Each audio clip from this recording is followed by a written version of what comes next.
هیواد کې ځینې ناسم دودونه لکه بدو کې د نجونو ورکړه، لوړ ولور اخیستل، ودونو، نورو خوښیو او غمونو په مراسمو کې ډیر لګښت دود شوی و او هغه خلک یې له ستونزو سره مخامخ کړي وو چې په اقتصادي لحاظ کمزوري دي. خو واک ته د اسلامي امارت په رسېدو امیر المؤمنین حفظه الله د بېلابېلو ناسمو دودونو په تړاو فرمان صادر کړ چې له مخې خلک باید خوشحالۍ او نورو مراسمو کې لوړ لګښتونه ونه کړي. د ننګرهار نازیان ولسوالۍ اوسیدونکي د ناسمو دودونو مخنیوي په اړه د امیر المؤمنین حفظه الله فرمان ستایي او د ولسونو په ګټه یې بولي. دغه فرمانونه چې د امیر المؤمنین لخوا نه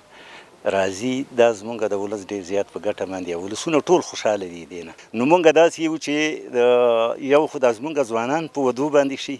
او بل دا ده چې په اقتصادي دغه معنې هم مونږ لپاره ډېره زیاته ګټه ده، ځکه دغه زیات رواجونه چې مطلب په دغو کې ډوډۍ ورکوي او خیراتونه که ډېر زیاته هغه وجې نه د یو کال او دوه کال او درې کاله د واده پاتې دا به هم راکش شي، دا مصارف به یې راکم شي، نو خلکو ته ډېره زیاته اسانتیا ده، ډېر زیات خوشحاله دي. دوی دغه راز وایي د دغه فرمان د ښه تطبیق لپاره باید علما د منبر له لارې تبلیغ وکړي او مسؤلین عامه پوهاوی ډېر کړي. ټولو خلکو سره عامه پوهاوی سره کم ورکړل شي، د منبر د لارې ورکړل شي، قومي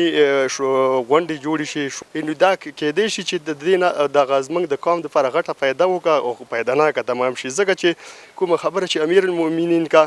هغه آیات او د حدیث نه ثابته کا، د دې نه خلاف خبره نه ده. همدارنګه د نازیان ولسوال وایي د ناسمو دودونو مخنیوي په تړاو یې د امیر المؤمنین حفظه الله فرمان د علماو، قومي مشرانو او کلیوالي شورا له لارې تر خلکو رسولی چې تر ډیره بریده د ناسمو دودونو مخه نیول شوې ده. من خو الحمدلله دلته خپلې مولوي صاحبانو د کلیوالي شورا لرو، هغوی وخت په وخت راغواړو او کوم فرمان چې راشي دوی ته یې ورکوو او دوی په ولسونو کې، کورونو کې، په جومیاتونو باندې او په دیرو په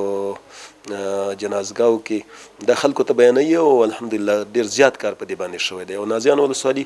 خلک ډېر منونکي دي، همکاران دي د اسلامي امارت سره. د یادولو ده چې د ننګرهار اطلاعات او کلتور ریاست لخوا بېلابېلو ولسوالیو کې د ناوړه رواجونو مخنیوي په اړه د امیر المؤمنین حفظه الله فرمان د ښه تطبیق او عامه پوهاوي غونډې شوي دي او دغه بهیر لا هم روان دی.